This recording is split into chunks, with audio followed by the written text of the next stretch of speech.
Hello and welcome to another how-to video.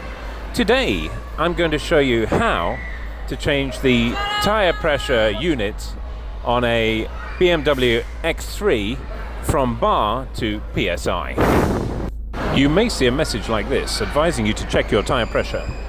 So hit the tire pressure settings and this is the screen you'll see. As you can see, the settings are all in bar, and if you're used to seeing them in PSI, you'll need to change this.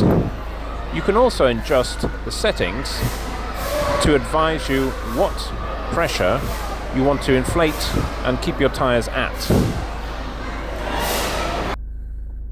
To change the tire pressure units, you'll need to navigate back to the My Vehicle section and select iDrive settings. Then select Units. Then tap on pressure and you'll see the options. Currently it's set to bar. I'm just now going to tap PSI to set it to PSI. There we go.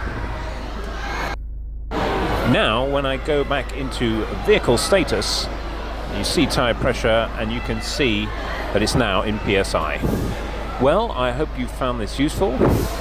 If you have, please like, share and subscribe for more.